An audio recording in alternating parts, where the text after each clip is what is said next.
Hello guys, स्वागत है आप सबका। तो आज हम बात करेंगे अदानी ग्रीन एनर्जी की। सबसे पहले आज का हाई ज़रा देखें।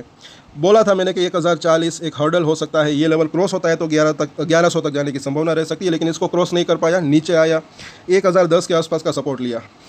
ये टेक्निकल चार्ट काफ़ी यूज़फुल रह सकते हैं, और जिन्होंने सुपर चैट की उनको बहुत बहुत थैंक यू। कुछ लोगों को इसके अंदर फ़ायदा भी हुआ होगा, क्योंकि एफ एंड ओ के अंदर भी ये स्टॉक है, तो ऊपर में बेचा और नीचे में खरीदा आज। अब इसका इमीडिएट सपोर्ट जोन एक तो जो है 1000 रुपीज़ के आसपास का दिख रहा है। अब अगर बाजार के अंदर थोड़ी सी गिरावट और आती है, जैसे कि बाजार के अंदर थोड़ी सी आज प्रेशर देखने को मिल रहा था, तो यहाँ पहले तो जो एक तो 1000 और उसके बाद ये 900 जो है 965 से 975 का जोन, ये एक इमीडिएट सपोर्ट जोन इसका रह सकता है। उसके बाद की भी हम बात करेंगे, रजिस्ट्रेशन की भी बात करेंगे अगर बाउंस बैक आता है तो। वैसे अगर आपने वो सेबी वाली न्यूज़ नहीं देखी तो ज़रूर देखें, breaking news, big breaking news आई है। और पहले तो आज के कारोबार के अंदर क्या हुआ ये ज़रा देखें। तो पुट राइटिंग की अगर बात करें, सपोर्ट की बात करें, तो जिस प्राइस के आसपास है वहाँ पर जो है हल्की सी यहाँ से लेकर यहाँ तक जो है पुट राइटिंग हुई है। ओपन इंटरेस्ट जो है ठीक ठाक बिल्ड अप है 1000 के आसपास का, लेकिन मेजर सपोर्ट एरिया जैसे कि हमने बात की 965 975, यानी कि 980 के आसपास अगर देखें तो अच्छा खासा वहाँ पर पुट राइटिंग हुई। तो अगर बाजार के अंदर थोड़ी सी भी गिरावट और आती है, तो अगर ये 1000 को तोड़ कर नीचे जाता है, तो ये एक इसका इमीडिएट सपोर्ट जोन इसका हो सकता है, जो कि 980 का प्राइस है। और उसके नीचे की भी बात करें तो हर एक लेवल के ऊपर थोड़ा थोड़ा सपोर्ट तो दिख रहा है, लेकिन वहाँ पर फ्रेश पुट राइटिंग नहीं दिख रही है। फ्रेश पुट राइटिंग यहाँ पर हुई 900 के ऊपर, लेकिन वो लेवल थोड़ा सा दूर है, तो फिलहाल हम उसकी बात नहीं करेंगे। ओवरऑल शॉर्ट टर्म की बात करें तो 1000 और 980, 975, 965 वो एक सपोर्ट एरिया इसका दिख रहा है।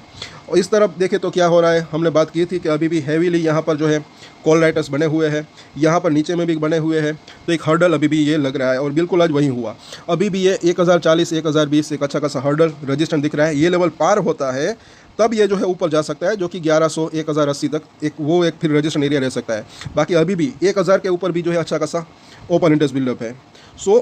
रजिस्टर दिख रहा है। बाजार के अंदर तेज़ी आती है, बाजार 25,200 अगर क्रॉस कर देता है, तब जो है ये एरिया ब्रेक हो सकता है, फिर 1100 तक जाने की संभावना रह सकती है। अदरवाइज़ अगर थोड़ा नीचे भी जाता है, ये भी ना भूले, तो एक अपॉर्चुनिटी भी मिल सकती है अगर किसी को ट्रेडिंग करनी है तो। कई बार मैंने कहा है कि ये ऊपर नीचे इस तरीके से होता है, तो सपोर्ट और रजिस्टर के ऊपर नज़र रख सकते हैं। शॉर्ट टर्म में भी 5 से 10% के रिटर्न मिलते हैं, तो वो कम नहीं होते। बाकी सबकी अपनी अपनी मर्जी की बात होती है।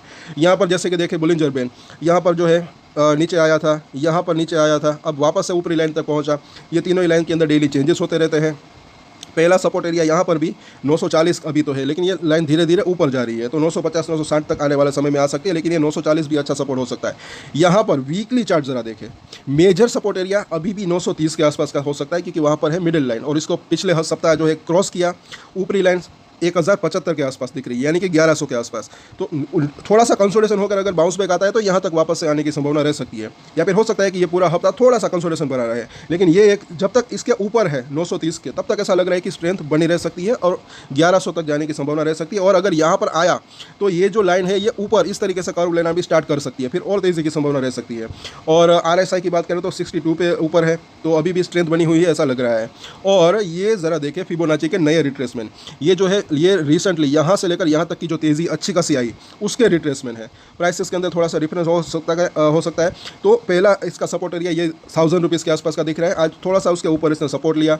उसके नीचे जैसे कि हमने देखा, ये ज़रा देखिए 61% का रिट्रेसमेंट, जो कि 965 के आसपास है, 965 975 के आसपास 50% का रिट्रेसमेंट काफ़ी इंपॉर्टेंट रह सकता है, जो कि 945 के आसपास है। तो ये जो जितने भी नीचे के लेवल है वो सपोर्ट का काम कर सकते हैं, इसको नोट करके रख सकते हैं। और कई बार मैंने कहा है, सीखने लायक बात है कि डेली जब हम नज़र रखते हैं तो ज़्यादा बेहतर रह सकता है। एक पोजिशनल ट्रेड की बात करें जो है 7 दिन यानी कि हफ्ता या फिर 2 हफ्ता अगर बात करें, तो उसमें भी 5 से 10% के अगर रिटर्न मिलते हैं तो वो कम नहीं रहते हैं। और सपोर्ट और रजिस्टर के ऊपर नज़र रख सकते हैं, जैसे कि 3 बार इसने यहाँ पर 1, ये 2 और ये 3 अच्छा खासा रिटर्न देने की जो है इसने मतलब कि एक अपॉर्चुनिटी थी इसके अंदर। आप खुद इसके अंदर देख सकते हैं, हमने बात भी की थी। तो अब की बार अगर नीचे भी अगर आता है, नीचे आता भी है, तो इसके ऊपर नज़र रख सकते हैं।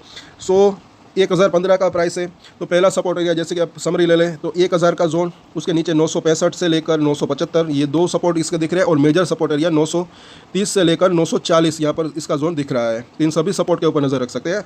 रजिस्टर की बात करें, अगर जो है कल के दिन वापस से कल या परसों बाउंस बैक अगर बाजार के अंदर एक संभल के आता है, जिसकी संभावना हो सकती है, चाहे नीचे से ऊपर इस तरीके से, तो पहला रजिस्टर एरिया अभी भी 1040 का जोन दिख रहा है। उसके बाद की अगर बात करें तो 1080 से लेकर 1100 का जोन, अगर 1100 को पार करे फिर ये 1250 से 1250 तक जाने की संभावना रह सकती है। तो कल इसके ऊपर वापस से चर्चा करेंगे, और वो सेबी की न्यूज़ ज़रूर देखें। ये ज़रा देखें, इसका ये हेडलाइन है और ये काफ़ी, इसका ऊपर हमने डिटेल में एनालिसिस किया, तो ये वीडियो देखिए ज़रूर कि इस सेबी के रडार के ऊपर अदानी समूह के ये निवेशक, विदेशी निवेशक, और अब नियम नहीं मानने पर जुर्माना और लाइसेंस कैंसिल करने की भी धमकी दी है सेबी ने, एक्शन मोड के ऊपर आया है। तो इसको वीडियो को देखिए ज़रूर, इस वीडियो से पहले की वीडियो है। हमारे चैनल को विजिट ज़रूर करें। आज कुछ ब्रेकआउट स्टॉक हो गए अगर हमारे रडार के ऊपर पॉसिबल ब्रेकआउट स्टॉक, तो उसके ऊपर भी हम शेयर करेंगे। जानकारी यूजफुल लगे तो सुपर चैट कर सकते हैं। प्रोडक्ट्स को अगर आपको कुछ बाय करना है तो यहाँ पर आप जो है विजिट करके बाय कर सकते हैं।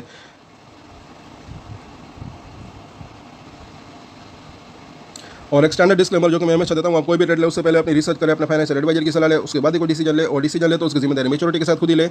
ये वीडियो मैंने एजुकेशन पर्पस के लिए बनाई, मेरी तरफ से कोई भी बाय या सेल की रिकमेंडेशन नहीं है। Thank you.